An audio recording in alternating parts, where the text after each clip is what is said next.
Here it is, the first look at Total War Warhammer 3 gameplay. Today we'll be testing our mettle in an epic new game mode, Survival Battle. Survival battles drop us into the heart of enemy territory. To prevail, we'll need to deploy our defenses by spending supplies on a variety of barricades, projectile towers, traps, reinforcements, and buffs.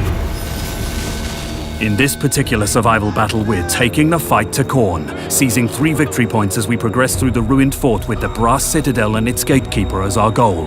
But our invasion into Khorne's domain will be hard fought. We'll be repelling 3 waves of lesser demons before going toe-to-toe with an exalted bloodthirster. As the battle begins, we find ourselves immediately set upon. Some quick flanking and a blast of Katerin's ice magic sets us up for a swift initial win.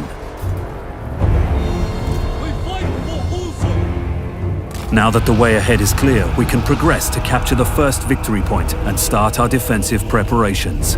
We'll use our structures, which have been built from salvage found in Khorne's realm, to our tactical advantage. They'll help us herd our foes into kill zones so we can take control of and maintain the battle's flow.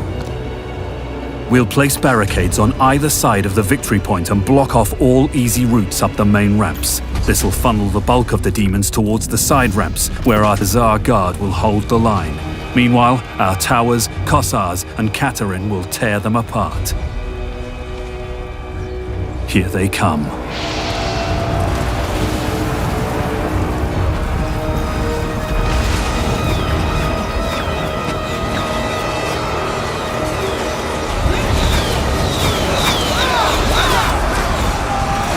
Katerin uses her Law of Ice to quickly slide between engagements.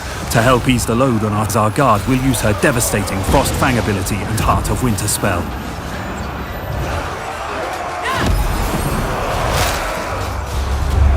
Against such insurmountable odds, our warriors are sure to tire and take losses.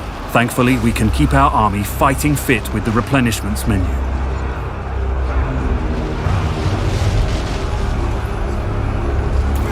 Likewise, we can dramatically improve a unit's performance with the upgrades menu, where we'll buff weapons, armor, and other essential items. But that won't be enough to take us to the Brass Citadel. We'll need to call fresh troops into the slaughter with the recruitment menu.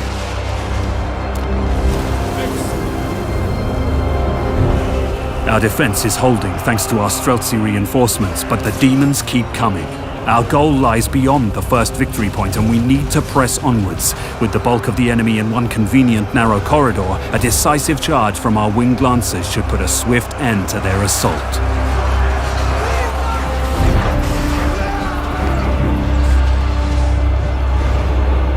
We must press on into the blood pits and seize the icon of blood!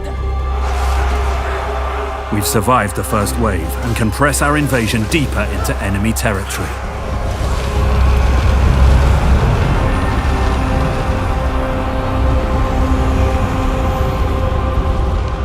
The defense of the second point begins shortly. We've only a brief respite before the demonic hordes come anew, and haven't much time to arrange our units and structures. As we progress, we'll expand our pool of available troops, summoning higher-tier units to meet the challenge of an ever-growing threat.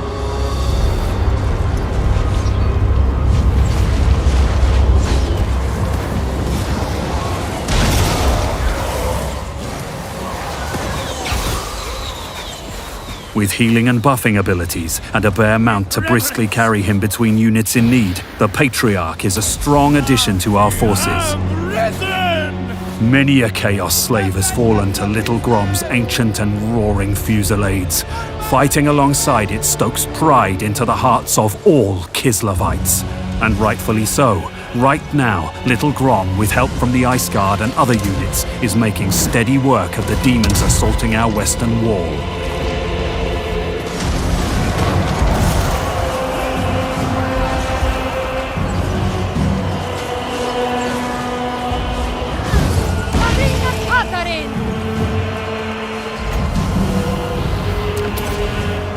But where our western defense is prevailing, our eastern flanks are in danger of being overrun. A second artillery unit should help even the odds.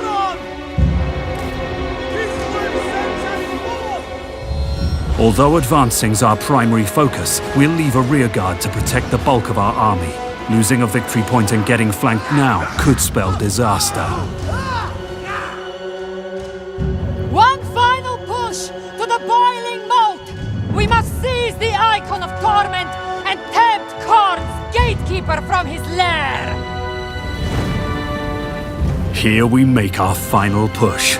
Tired and bloodied from our march into chaos, we face two waves of demons, bolstered with heroes, cavalry, artillery, and the gatekeeper himself. Now is the time to rain the full force of Ursun's wrath down upon our foes, and do our best to survive. But to endure the coming storm, we'll need Kislev's fiercest defender. Despite Khorne's overwhelming numbers, we're standing strong. Kislev's superior ranged capabilities mixed with the staunch bulwark of the Tsar Guard and the capacity to restore our troops from the replenishment menu and the Patriarch's abilities means we're deeply entrenched. With that in mind, we can stand to be a bit more aggressive.